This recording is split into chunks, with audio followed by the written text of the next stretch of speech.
Tervetuloa Vedonlyöntisivut netissä oppaaseemme. Vedonlyöntisivustot Suomessa. Suomalaiset ovat urheilukansaa, ja vedonlyönti on kotimaassamme hyvin suosittu viihteen muoto.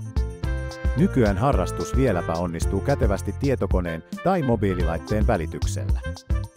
Vedonlyöntisivut näyttävät ensisilmäyksellä melko samanlaisilta, mutta tarkemmin katsottuna ne eroavat paljonkin toisistaan. Vedonlyönti turvallisesti netissä. Ensisijaisen tärkeää vedonlyönnissä netissä on turvallisuus. Turvalliset SSL-yhteydet tuovat turvaa vedonlyöntiin.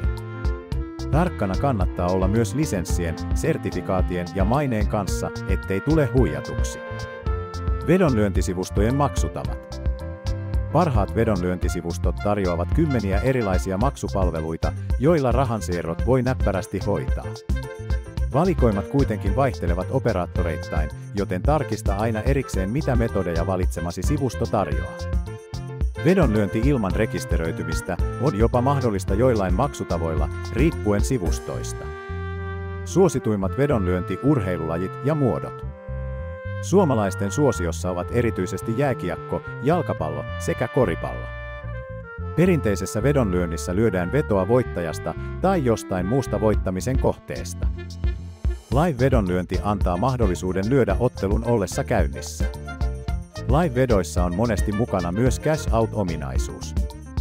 Vedonlyöntiominaisuudet. Vedonlyöntipörsseissä pelaajilla on keskinäisiä markkina-alustoja, joiden avulla käyttäjät voivat ostaa ja myydä kertoimia toisilleen ja toimia vedonvälittäjän roolissa. Lunastustoiminto, eli cash out, on ominaisuus, jolla pelaaja voi sulkea vetonsa ja lunastaa voittonsa ennen ottelun päättymistä. Parhaat vedonlyöntisivut. Arviointi. Löydät ajankohtaisesti parhaat vedonlyöntisivut ohjeestamme. Arvioidessamme parasta vedonlyöntisivua otamme huomioon valikoiman, vedonlyöntikertoimet, luotettavuuden, turvallisuuden, käytännöllisyyden sekä monia muita tärkeitä piirteitä. Otamme huomioon myös uudet vedonlyöntisivustot ja parhaat vedonlyöntibonukset.